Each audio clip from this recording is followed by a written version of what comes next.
buenos días a todos y todas. Bienvenidos sean al ciclo de conferencias de las jornadas académicas junio-julio 2025, enfoques actuales de la educación superior en México. Saludo con gusto a todos los profesores de educación superior y media superior quienes están presentes en este ciclo de conferencias. Un servidor, el profesor Wilber Chancupul, será el moderador de esta conferencia del día de hoy. Para tener una experiencia mejor en la videoconferencia, se les sugiere silenciar sus micrófonos, por favor, realizar las preguntas a la conferencista a través del chat, el cual vamos a retomar al final de la conferencia. También se les sugiere mantener en modo presentación del conferencista para una mejor experiencia. Asimismo, les comento que la conferencia es de 1 hora. El conferencista desarrollará el tema por 45 minutos y tendremos 15 minutos para preguntas y respuestas. Las preguntas las vamos a hacer por el vía del chat de Zoom que se encuentra en el centro de sus pantallas. Asimismo, también vamos a ser puntuales, puesto que después existe otra conferencia al cual nos vamos a cambiar de sala. Pues es un placer para un servidor presentar a la maestra María José Salcedo Campos, quien a continuación voy a leer una reseña de su trayectoria profesional y académica. La maestra María José Salcedo Campos es licenciada en Relaciones Internacionales por el ITAM en México y maestra en Economía Política por la Universidad de Kassel en Alemania. También ha colaborado con el Centro Internacional para el Desarrollo y el Trabajo Docente en Kassel y la Fundación BMW Helbert Quandt en Berlín, Alemania. Sus áreas de enfoque son economía de mercado, innovación, políticas públicas de emprendedurismo, integración laboral, ciudades inteligentes e interculturales. Experta en planeación estratégica, evaluación de impacto y facilitación de eventos. Ha liderado más de 30 proyectos anuales, fomentando alianzas entre el sector público, la academia y la sociedad civil, con experiencia como ponente y moderadora en foros internacionales. Su análisis ha sido publicado en Foreign Affairs Latinoamérica y Brown Journal of World Affairs. Reconocida como una de las 200 mujeres más influyentes en México y por Mujer Ejecutiva, le apasiona diseñar soluciones innovadoras que generen impacto social y fortalezcan conexiones estratégicas. Habla alemán, inglés, francés y español. Actualmente es coordinadora del proyecto de la Fundación Friedrich Naumann para la Libertad, donde ha trabajado desde el 2018 liderando la planeación de actividades en teams como Estado de Derecho, economía de mercado, ciudades inteligentes e interculturales. Previamente vivió 3 años en Alemania estudiando una maestría en economía política, apasionada por la cooperación internacional. Tiene experiencia en manejo de proyectos, planeación estratégica y de eventos, así como moderación y facilitación de seminarios. Es un placer tener a la maestra María José el día de hoy, quien nos va a impartir la conferencia Interculturalidad en el siglo XXI. Bienvenida, maestra María José. ¿Puede compartir su presentación, por favor? Pues muchas gracias por la invitación para esta presentación sobre interculturalidad. Un poco antes de entrar al tema de la interculturalidad y cómo aplicarla a su sector, en la Fundación Friedrich Naumann es una fundación alemana. Nuestra oficina aquí en México tiene un proyecto especial para migración, en el que nos enfocamos sobre todo en políticas de integración para migrantes y refugiados en México. Y la verdad es que ya existen muchas organizaciones como la Organización Internacional de Migraciones, OIM, ACNUR, que tienen varios de estos programas y nosotros buscábamos cuál era nuestro nicho, nuestro know-how, y nos dimos cuenta que no había organizaciones trabajando en el tema de ciudades interculturales, así que desde el 2021 nos metimos de lleno a eso y bueno, a partir de entonces hemos forjado redes con el Consejo de Europa, con la Red Española de Ciudades Interculturales, en cómo se puede aplicar este enfoque desde política pública sobre todo para promover una mejor inclusión, que en el camino aprendimos no solo es de migrantes y refugiados, sino que también es de muchas personas y grupos vulnerables. Entonces, lo que les traigo acá no es completamente ciudades interculturales, sino una aplicación que me parece que ustedes tienen un gran rol en eso desde el sector educativo.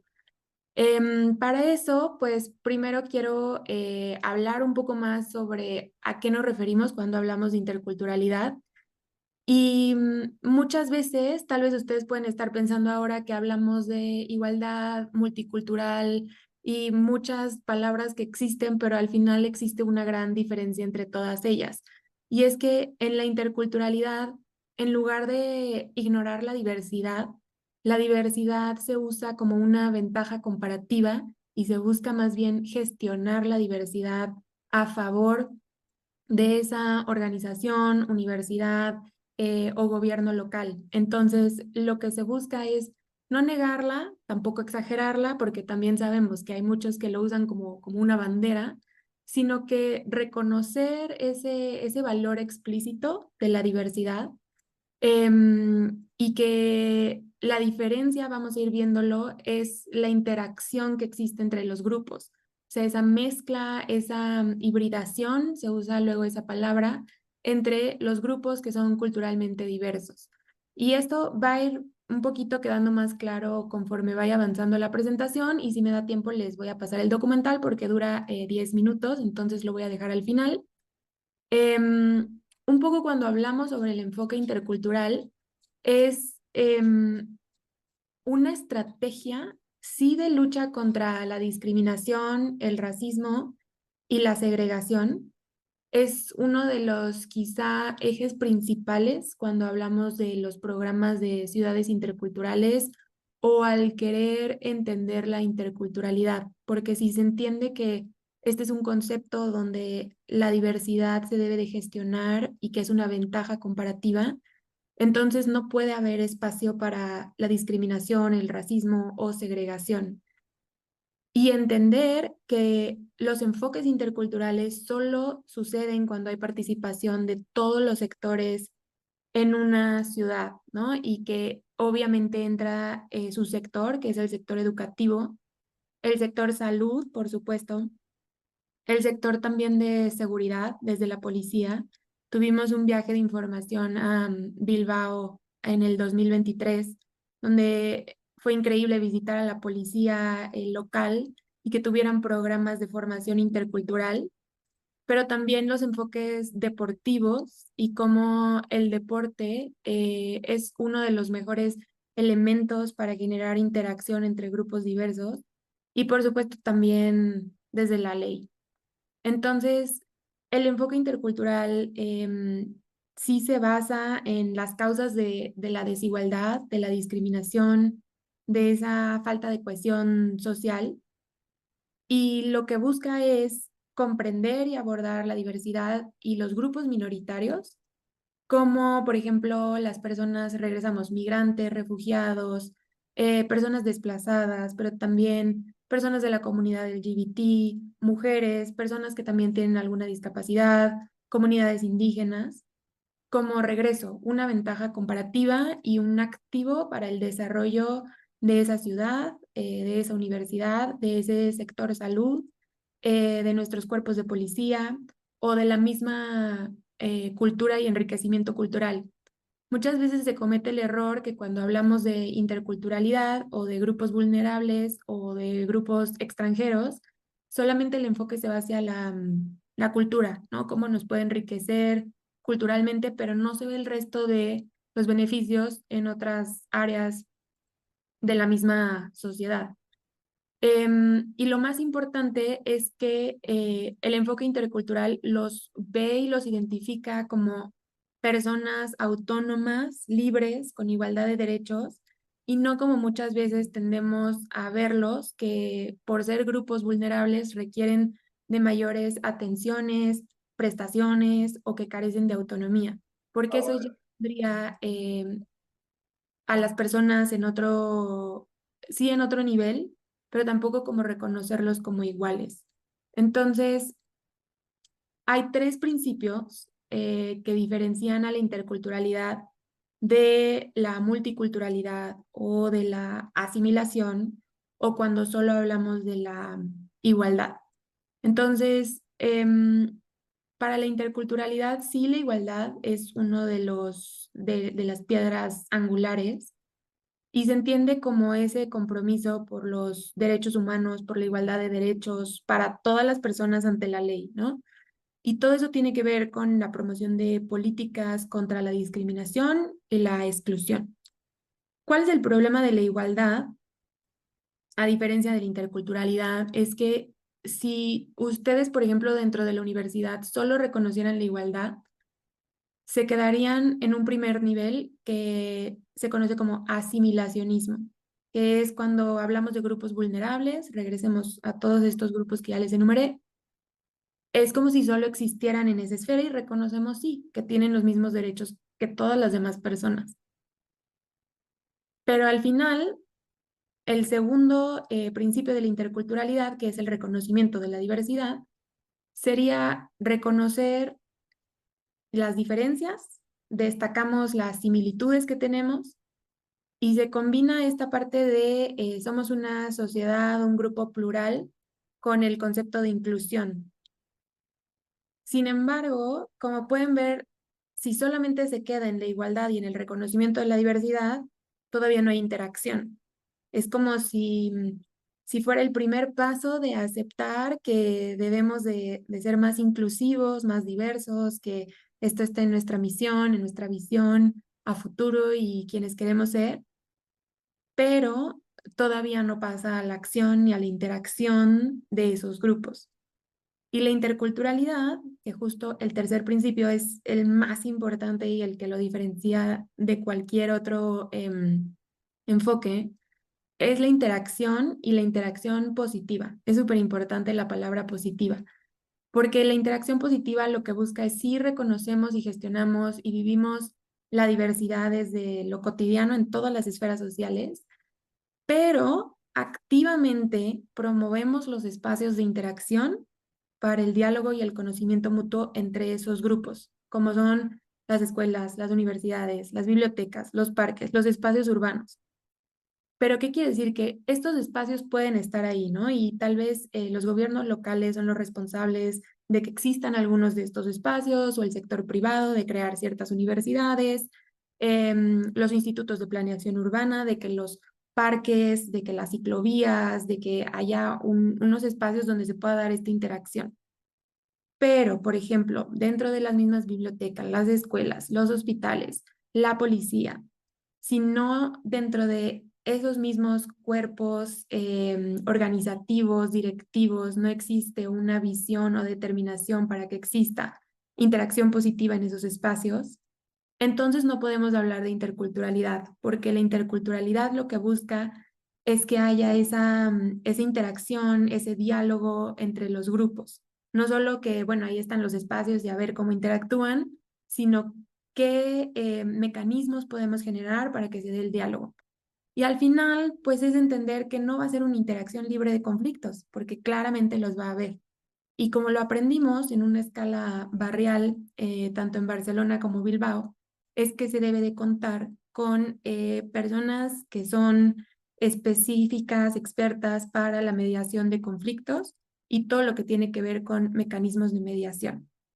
Entonces, al final, si algo es con lo que quiero que se queden de interculturalidad del siglo XXI son estos tres principios y entender que la interculturalidad es mucho más allá, más profunda que la multiculturalidad por esta parte de interacción positiva y cómo genero yo interacción positiva en cada uno de mis grupos y cada uno de los espacios. La verdad es que hace unos años leí un paper que lo tenía de manera mucho más gráfica, pero no lo logré encontrar. Y esto es un poco lo que encontré y se ve de manera más gráfica. El asimilacionismo, que es el que ven del lado izquierdo, es justo lo que yo les decía, ¿no? Cuando llegan, por ejemplo, ya sea grupos vulnerables o personas extranjeras, y solo se reconoce, pues sí, que somos iguales. Pero, por ejemplo, esta caricatura se me hizo pues muy buena porque dice que la asimilación es como pues, ¿cómo se dice? Intento de la cultura dominante de que desaparezcas, porque al final sí reconocemos que somos iguales, pero no estamos reconociendo que la diversidad es un activo para nuestro desarrollo como sociedad, ¿no? Sino que nos gusta ser una sociedad homogénea, así funcionamos bien, usted llega a mi sociedad, pues bueno, acóplese, ¿no? Cuando pasamos del lado derecho, que estamos ya en el multiculturalismo, la interculturalidad, queda muy claro, ¿no? Que en el multiculturalismo hay personas muy diversas, pero no interactúan entre sí. Entonces a mí la verdad me molesta mucho cuando leo en los medios sobre, sí, somos muy multiculturales y viva la multiculturalidad y, por ejemplo, Canadá se reconoce como un país multicultural. Qué padre, sí, ¿no? Porque pues quiere decir que están abiertos a que haya mayor diversidad y que no necesariamente se asimilen, pero no reconoce todavía que eso puede ser un activo para la sociedad y que a diferencia del último extremo derecho, que es la interculturalidad, pues vemos cómo hay interacción entre todos esos grupos y se va conformando una nueva sociedad. O sea, al final lo que queremos como mucho más nivel profundo, sociedad evolutiva, es ir interactuando, ¿no? Y que, como les decía, no va a estar libre de conflictos. Al revés, ¿no? Es posible que haya muchísimos más por la diferencia de opiniones y esto me va a dar paso a algunas de las estrategias que son necesarias e imprescindibles cuando se habla de interculturalidad y de la gestión de la diversidad. Em, Hablamos, por ejemplo, de interculturalidad aplicada y se pueden estar preguntando ustedes, bueno, ¿cómo generamos esa interacción positiva? Ya les decía yo, pues los espacios pueden estar, ¿no? O sea, puede estar la infraestructura, pero al final los responsables de generarla, pues somos nosotros. Y una de las primeras estrategias, que son las que quiero tocar el día de hoy, es las estrategias antirrumores, antirracismo y los discursos de odio. Entonces, ¿cómo se puede prevenir la discriminación? Debe de ser, obviamente, uno de los primeros pasos cuando hablamos de interculturalidad. Y esto parte desde cómo entendemos nuestros estereotipos y los prejuicios que tenemos como personas para reducir el impacto negativo que pueden tener. Entonces, esta estrategia nace de el ministerio que hicieron para diversidad e inclusión en Barcelona ya desde el 2011, con la primera estrategia antirrumores. Y se le conoce así porque parte de que los estereotipos, los prejuicios y los rumores se caracterizan por tener componentes que son cognitivos, emocionales y también socioculturales. Entonces, si yo les preguntara ahora cuáles creen que son algunos estereotipos que los mexicanos tienen de ustedes, no sé, quiero pensar que la mayoría de ustedes son de Colima, no lo sé, capaz que son de otros estados, pero en el 2023 fuimos a Monterrey con el equipo intercultural de Barcelona y dimos un taller con la Secretaría de Igualdad e Inclusión sobre estereotipos, prejuicios, rumores. Y curiosamente, no sé si en la audiencia hay alguien de Monterrey o de Nuevo León, pero justo nuestra experta dijo, ¿cuál creen que es el estereotipo o el prejuicio o los rumores que se tienen de ustedes como regios? Y ellos mismos dijeron que somos codos. Ellos solitos lo dijeron, o sea, nadie más lo dijo.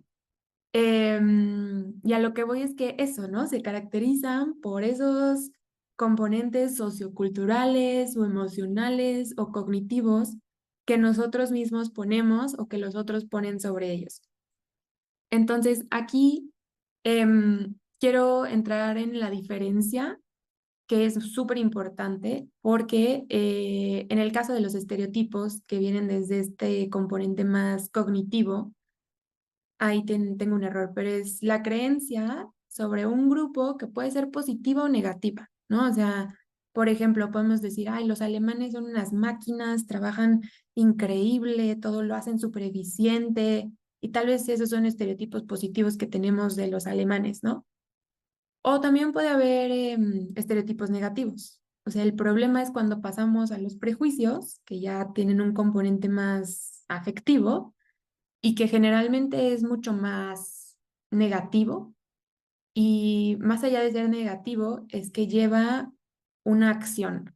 O sea, cuando ya pasa al plano de tomar acción y que puede terminar siendo, pues, discriminación, ¿no?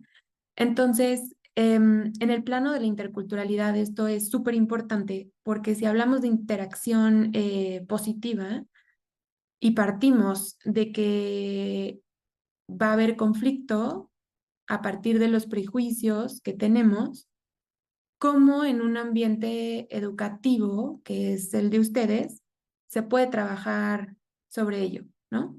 Entonces, esta pirámide seguramente la conocen, es la pirámide del odio y es súper importante en la interculturalidad y en las estrategias antirrumores porque sobre lo que se busca trabajar es sobre la base. La base es justamente las actitudes prejuiciosas que buscamos quizás no silenciar, no callar, sino más bien generar contranarrativas. Y las actitudes prejuiciosas son desde bromas hirientes, lenguaje no inclusivo, comentarios insensibles, culpar a alguien tal vez basándose en su identidad. Y aquí es donde también caemos en el error de que tal vez no nos expresamos porque tenemos miedo a decir algo políticamente incorrecto, ¿no? Pero muchas veces es mejor reconocer nuestra humildad y decir, esto lo desconozco, puede ser que me esté equivocando, pero quiero preguntar para informarme, ¿no? Y saber cómo me tengo que referir a ello. Y eso habla más bien de una humildad y apertura que de mantener el prejuicio, ¿no? Em, Eso en cuanto a actitudes. Y luego cuando pasamos al acto ya prejuicioso, ¿no? Que sería insultar, aislar, excluir, todo lo que vemos prácticamente en redes sociales, en Twitter y demás. La discriminación, ¿no? Cuando ya esos actos prejuiciosos se repiten y llevan una discriminación tanto laboral, educativa, económica, política y que si se refuerza puede terminar en violencia, ya sea en lo individual como amenazas, agresiones o hasta el asesinato, o en comunidad, ¿no? O sea, hablamos desde vandalismo hasta terrorismo. Y obviamente dentro de la pirámide del odio, la parte mucho más complicada, pues el genocidio, ¿no? Que sería la exterminación deliberada y sistemática de un pueblo.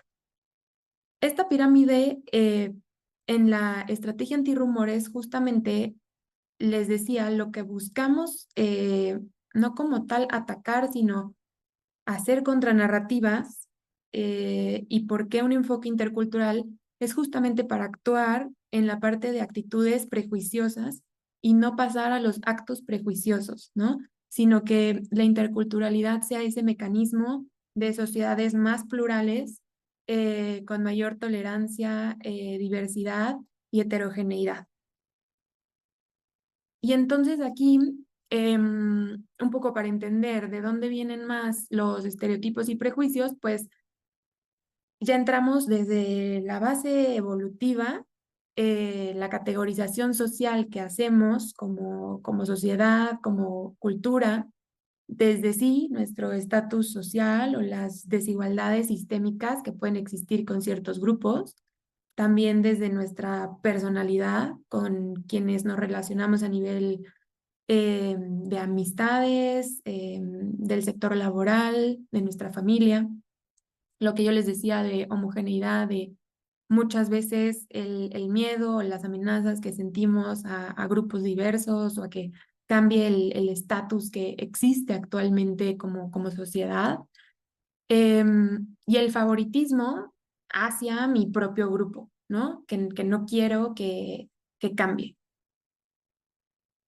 ¿Y cómo lo aprendemos? Pues justo como yo les decía, pues en primera instancia desde nuestros núcleos más cercanos, que son la familia, las amistades, y que obviamente a un nivel más desde que somos pequeños, no lo retamos porque aprendemos que así es, ¿no? y que así es como nos lo enseñan. Y no es hasta después, en la universidad quizás, y cuando vamos creciendo en el sector laboral o que nos exponemos a distintas culturas, que lo vamos cuestionando. Obviamente, esto ha cambiado mucho y se refuerza todavía más por los medios de comunicación y redes sociales. Entonces, quizá con generaciones como Baby Boomer hasta Millennial, todavía era un poco más complicado porque no teníamos y no crecimos con el mismo acceso a redes sociales que existe ahora y que nos lo reforzara. Quizás teníamos mayor capacidad de cuestionamiento o de crítica porque no estábamos expuestos diario a esas burbujas de eco que generan las redes sociales o los mismos medios y algoritmos, que ahora sí lo hacen pues con las nuevas generaciones que crecieron con eso. Obviamente, pues desde nuestro sector educativo, cultural, ahí tengo también otro typo, perdón, del deportivo, y obviamente pues la historia o estructuras de poder. Esta foto la tomamos en Bilbao. Ella es una emprendedora de Senegal que llegó a Bilbao desde hace unos 6 años y su español es impresionante.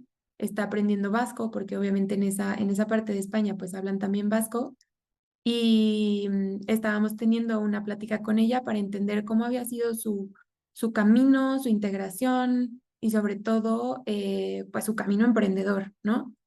En una sociedad, sobre todo en esa parte de España, donde pues la comunidad afrodescendiente no es muy grande y existen muchos sesgos hacia personas de distintas culturas y por supuesto pues etnias.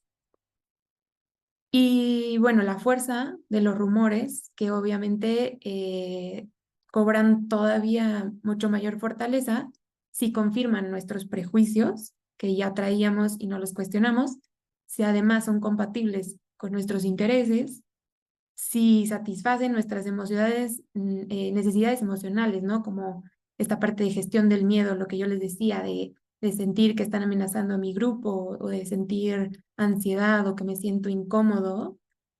Y cuando se comparte y se refuerza esa cuestión de grupo, ¿no? O sea, cuando no queremos que nuestro grupo se vea amenazado. Y es curioso cómo esto regresa a casi casi que Homo sapiens, cuando sí, los grupos pues se cuidaban de amenazas externas.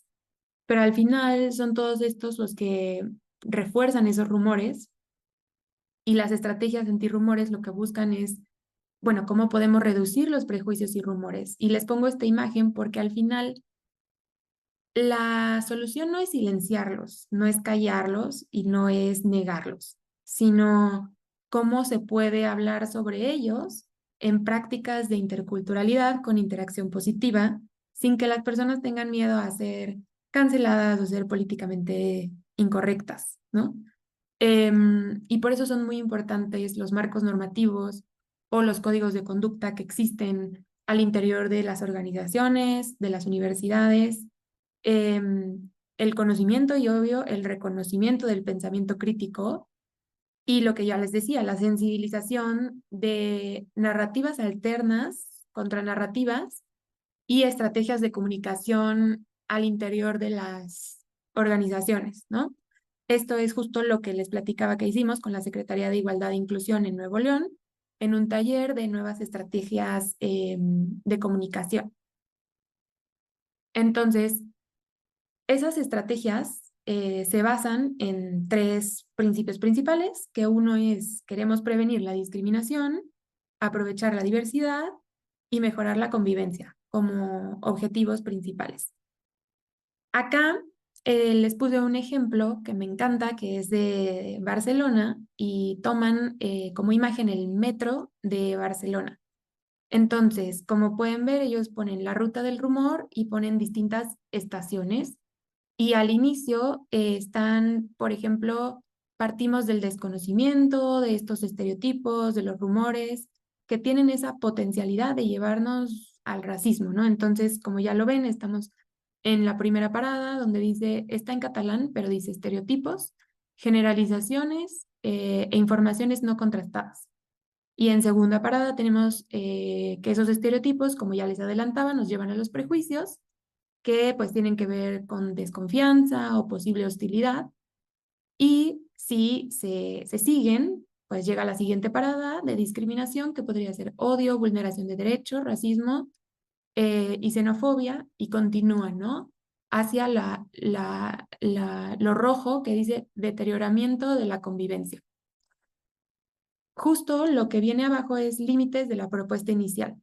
¿Cómo evitamos que se vuelva como un altavoz y transmisión de los rumores que ya existen? ¿Cómo hacemos que esta línea del metro no se siga a toda velocidad? Y ellos justamente la estrategia era incorporar desde la parte de los estereotipos las voces de las personas que están siendo objeto de esos rumores discriminatorios y poner en el centro de todos estos fenómenos estructurales que generan los estereotipos y los rumores esos imaginarios que tenemos de diversidad cultural, colonialismo, racismo, todos estos diálogos donde nos cuestionamos y exponemos nuestros miedos como cómo se ve nuestra sociedad a futuro y cuáles son esas condiciones estructurales que existen, ¿no? Actualmente, por ejemplo, esto es a nivel ciudad. Ellos tienen la ley de extranjería, si existe segregación escolar o discriminación laboral, pero esto es algo que ustedes, por ejemplo, pueden trabajar a nivel universidad, ¿no? O sea, cuáles son esos imaginarios que existen al interior de la universidad y cuáles son las condiciones existentes que tienen, ¿no? O sea, existe algún código de conducta que tiene que ser revisado para integrar una perspectiva intercultural o no, porque no solamente se trata, como les decía, de desactivar el rumor, sino de reconocer y trabajar sobre lo que los está originando. Y esta estrategia sigue con esta imagen que les puse acá, que me gusta mucho porque además de la línea del metro, incluye ya un tipo mapita donde dice, usted está aquí, ¿no? La parada del rumor. Y en esa parada del rumor seguimos sobre los estereotipos o los prejuicios, pero si se fijan abajo en la línea del metro, ya se incluye, ¿no? Que puede llegar a discriminación, o sea, la discriminación social conectando con la parada de discriminación institucional y vulneración de derechos. Y si te sigues del otro lado, hacia prejuicios, estereotipos, llegamos a los imaginarios occidentales, ¿no? Sobre la diversidad cultural. Del lado izquierdo tienen la parada de racismo, ¿no? Que es toda esta parte de invisibilización o inferiorizar a las personas. Y si nos vamos hasta el extremo derecho, ya que se normaliza la parte de discriminación institucional o la vulneración de derechos, pasamos a lo que ya veíamos en la pirámide del odio, violencia, por un lado, que puede ser discursos de odio, amenazas, criminalización o violencia física, o por el otro extremo, la exclusión en el ámbito laboral, en la vivienda, en los espacios públicos, en políticas gubernamentales o hasta en los ámbitos académicos, científicos y culturales. Entonces, bueno, este es un ejemplo de cómo se va mapeando un poco la estrategia intercultural a nivel ciudad, ¿no? Pero no excluye de que pues, pueda ser una estrategia también, como ya les decía yo, en un sector específico como es el de ustedes, el educativo. Acá les traía algunos ejemplos de cómo reducir prejuicios y rumores, que son algunas de las estrategias de Barcelona Intercultural. Y me voy a pasar aquí a mi browser para que lo podamos ver rápidamente. Tenía aquí tejiendo vínculos. Esta es la página del área de derechos sociales, educación y ciclos de vida de Barcelona Intercultural. Y por ejemplo, lo que me gusta es que el gobierno, por así decir, no hace las actividades completamente solo, sino que, como verán en el sitio web, la proponen organizaciones de la sociedad civil o también espacios como bibliotecas o universidades. Y aquí también especifica de qué va la actividad, cuánto tiempo dura, qué es lo que se necesita. Esta, por ejemplo, es actividad en la calle, con jóvenes, y lo que busca es en el espacio público, invita al vecindario a participar en esta actividad basada en interacción espontánea, intercambio, creación individual y colectiva, ¿no? Acá, por ejemplo, hay otra que se llama Rimando Rumores y es un taller de hip hop que dura 2 horas y lo que se busca es reflexionar sobre la pluralidad cultural. Dice que el mínimo son 15 personas, máximo 40, sala grande para jóvenes, sillas, ordenador, cartulinas, se necesitan 3 personas y lo propone el Centro de Estudios Africanos e Interculturales, ¿no? Entonces, lo que me encanta es que no es el gobierno el que tiene la responsabilidad de hacer todo, sino que solamente es la plataforma y es la sociedad civil, las universidades, los centros de estudio los que proponen las actividades. Y este que es de fogones antirrumores, que es donde se invita a una persona, el cocinero invitado es una persona migrada, que realiza una introducción sobre aspectos centrales de su país, la región de origen, la historia alrededor de sus platillos y tienen, por ejemplo, una cena, ¿no? Y ya ponen el equipamiento necesario y quien lo organiza, que es la Fundación Ciudadanía Multicultural Mezclais. Entonces, son algunas de los ejemplos de cómo van generando interacción positiva en la práctica, que es lo que yo les decía. Los espacios están, ¿no? Cómo los usamos sin echarle la responsabilidad al cuerpo más grande, ¿no? Ya sea el gobierno, el cuerpo de la dirección, sino qué puedo hacer yo desde lo que tengo para generar esa interacción positiva o adaptar este concepto de interculturalidad. Esto es un poco lo que les traía acá más ya para terminar con respecto a propuestas de por qué es relevante en Colima y cómo la universidad a través del profesorado puede actuar como un catalizador. A mí me parece súper relevante porque creo que en México la interculturalidad no está 100% reconocida y avanzada como en otros países, como es el caso de España. Ahí vamos, poco a poco, pero en el caso de las universidades me parece el, uno de los pilares, ¿no? Hablando específicamente sobre México, debido a, pues, como ya sabemos que está el sistema de seguridad o el sistema de justicia, que tal vez por supuesto que ahorita quizá no estén interesados en un aspecto de interculturalidad, pero que sí se puede trabajar y es desde el sector educativo y cultural, donde quizás el equipo técnico voluntariado del cuerpo universitario podría revisar el contexto universitario actual, ¿no? ¿Quiénes son nuestros estudiantes? ¿Cómo se componen? ¿Consideran que ellos mismos se definen que pertenecen a algún grupo? ¿Cómo evaluamos nuestra diversidad regional? O si podemos analizar desde un análisis cualitativo con nuestros estudiantes su percepción sobre clasismo, racismo o xenofobia en la universidad, existe o no, cuáles son esas percepciones de desigualdad social, ¿no? Tal vez en su caso no están tratando con xenofobia o racismo, pero sí quizás con clasismo.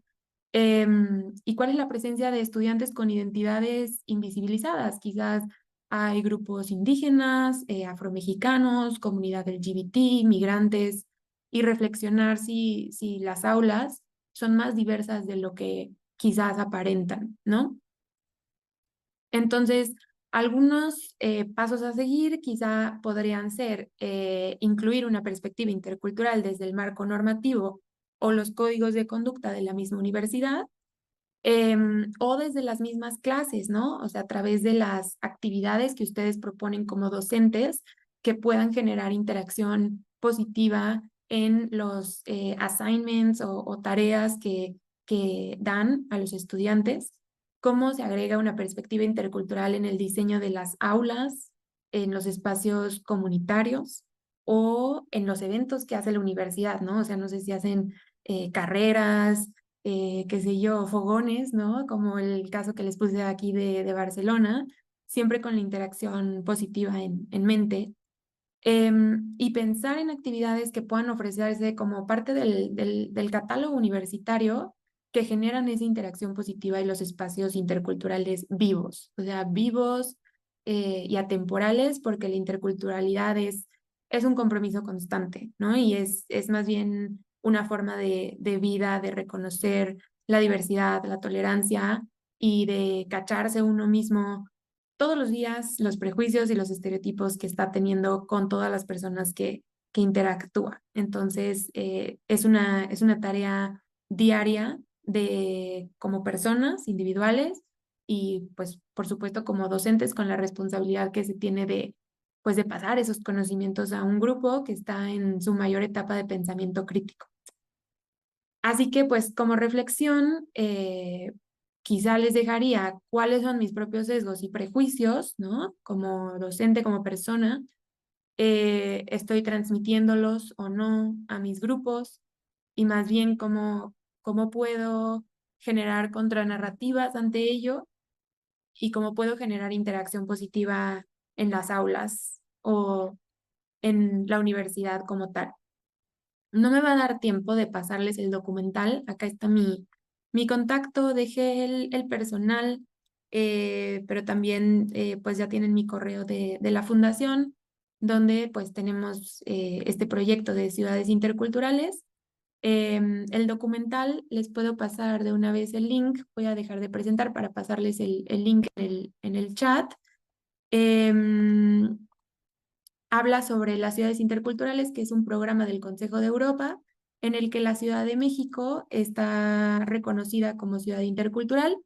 Y también logramos, gracias a ese viaje a España, que Guadalupe, el municipio del área metropolitana de Monterrey, se reconociera también como una ciudad intercultural. Y este año estamos trabajando con ellos, con vistas al Mundial, ya que pues ellos tienen el estadio BBVA, para que puedan seguir siendo una ciudad intercultural y siga siendo pues una de sus banderas con miras al Mundial del próximo año y pues ojalá que sirva para que muchas otras ciudades de México también se interesen en el tema y quieran reconocerse como ciudades interculturales. Entonces sí, creo que son 9:47, no me va a dar tiempo, pero les dejo el documental. Muchas gracias. Muchas gracias, maestra María José, por su presentación. Vamos a pasar a la sesión de preguntas. Hay muchas preguntas aquí en el chat. Voy a empezar con la pregunta del maestro Marcial Aviña Iglesias. La pregunta dice, ¿cómo influyen los estereotipos culturales en nuestra percepción de otras culturas? ¿Y qué estrategias podemos utilizar para promover una convivencia más empática y respetuosa? Sí, o sea, justamente es algo que si yo, por ejemplo, no hubiera conocido a la Red Española de Ciudades Interculturales, no tendría una respuesta para ello porque pensaría que tiene que ver mucho con que cada persona esté dispuesta a retar los prejuicios que tiene, y eso es muy difícil. O que como lo hizo la Red Española, genera una estrategia antirrumores. Y entonces deciden ubicar este mapa conceptual que me parece fantástico desde la pirámide del odio y de cómo podemos frenar todas esas actitudes. Por ejemplo, en la fundación es una fundación alemana, como les decía.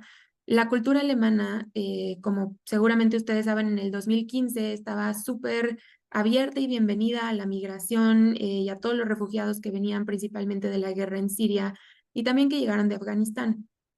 Si ustedes van a Alemania ahora, donde acaba de ganar y es segunda fuerza más grande política, la ultraderecha, el partido de ultraderecha, es algo inexplicable, pero cuando se vive en las calles existe muchísimo más xenofobia y racismo hacia culturas, por así decir, árabes o personas que se ven de esa forma, ¿no? Y que encima no hablan alemán. A mí me parece que esto tiene que ver con lo que les decía en la presentación de los miedos que tenemos de estar en un punto que llegamos de o somos sociedades homogéneas o somos heterogéneas, o queremos seguir como siempre porque es nuestra cultura y no queremos que se pierda, y lo vemos como un reto más allá de gestionar la diversidad, como amenazas. Entonces, a mí me parece que entramos en esta disyuntiva de somos más cosmopolitas o somos más nacionalistas. Y creo que la manera en la que quizás podemos abordar esa pregunta es tener esos círculos que yo les decía, esos diálogos, donde muchas veces no los tenemos porque tenemos miedo a ser cancelados, a decir algo políticamente incorrecto, a defender lo que pensamos. sin que exista esos espacios abiertos de tolerancia. Les voy a poner breve el ejemplo de una organización que se llama En esta esquina, está aquí en Ciudad de México, organizan debates y ponen dos personas a favor, dos personas en contra. Y este jueves tenemos un debate que se llama si el capitalismo es bueno para la humanidad. Lo que me encanta es que es un espacio donde la gente va, escucha y al principio puede votar y decir si el capitalismo es lo peor, ¿no? Entonces votan en contra. Escuchan el debate y quizás no cambien a favor y digan el capitalismo es lo mejor, pero se queden indecisos. Y creo que esa es la magia de tener los diálogos en ese tipo de dinámicas y cuestionar nuestros propios prejuicios. Quizás ustedes también como universidad o como aulas, pues son ejercicios maravillosos, sobre todo con jóvenes para tener. Muy bien, maestra, muchas gracias. Otra pregunta de la maestra Alicia Cuevas dice así: ¿qué estrategias recomienda para gestionar los rumores o desinformación en contextos académicos interculturales, especialmente cuando estos afectan la cohesión del grupo y el proceso de aprendizaje del estudiantado? Sí, pues lo primero que yo les diría, que es ahí un poco lo que les puse a revisar, cómo están los códigos de conducta, ¿no? Internos, cómo están los lineamientos, existen o no, porque sorpresivamente hay muchas organizaciones que todavía no cuentan con ellos. Entonces, ni siquiera existe un manual o a dónde referirse para actuar sobre esa situación. También revisar si existen cuerpos de mediación de conflictos, ¿no? Hay muchas organizaciones que ya van avanzando en el tema de mediación de conflicto, lo cual me parece de lo más importante porque, como yo les decía, obviamente cuando hablamos de sociedades heterogéneas siempre va a haber conflicto. Em, y más de primera instancia con respecto al rumor, yo lo que les decía es no silenciarlo. El primer error que se puede hacer desde la perspectiva intercultural es callarlo. Lo que se tiene que hacer es alzarlo, pero no como altavoz, porque eso lo exalta como si fuera bandera. Es ponerlo sobre la mesa y justamente entender de dónde viene, por qué viene y generar una contranarrativa, de manera que la otra persona pueda entender cómo ¿es cierto o no? ¿Me lo estoy cuestionando o no? ¿No? Entonces, ahí más bien con lo que me gustaría que se queden es, no lo silencien, pero tampoco lo conviertan en un altavoz y tampoco que la persona se sienta completamente reprimida por tenerlo, porque la parte de los rumores es entender que viene mucho más allá de nosotros, o sea, desde nuestras familias, desde que ni teníamos control sobre nuestro pensamiento crítico. Entonces, si logramos manejarlo desde un nivel de empatía, de por qué la otra persona piensa así, es mejor la estrategia para manejarlo y sobre todo cuando se tiene el código de conducta. De acuerdo, maestra, muchas gracias. Otra pregunta del maestro Lazare Flan dice: ¿cuál es la diferencia entre la interculturalidad e interculturalidad crítica? ¿Cuáles son los principios que regulan cada uno de estos dos modelos? Pues ahí la verdad, siendo súper honesta, no sabría responder porque nosotros cuando trabajamos todo el tema de ciudades interculturales no hemos hecho una diferencia y también a nivel gobiernos locales se trabaja solo como interculturalidad, ¿no? Entonces, retomamos los principios que son los que les puse de igualdad, reconocer igualdad, reconocer la diversidad como una ventaja comparativa, como un activo y la interacción positiva. Entonces, partimos de esos tres principios y no hacemos como tal una diferencia. Quizás para el ámbito educativo lo exista, pero la verdad es que lo desconozco. Muy bien, maestra, muchas gracias. Otra pregunta de la maestra Miriam Rebeca Pérez Daniel. Pregunta: ¿qué diferencias podría señalar entre la propuesta intercultural española y la propuesta intercultural latinoamericana, que contempla una perspectiva decolonial? Gracias. Sí, pues creo que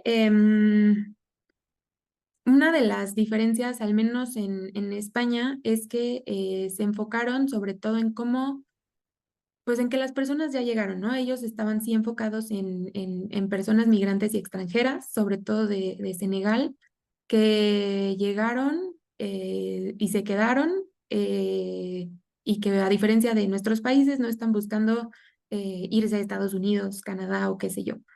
Entonces, para ellos era una estrategia de, esta va a ser nuestra nueva sociedad y cómo queremos tener una sociedad pacífica y sin conflictos.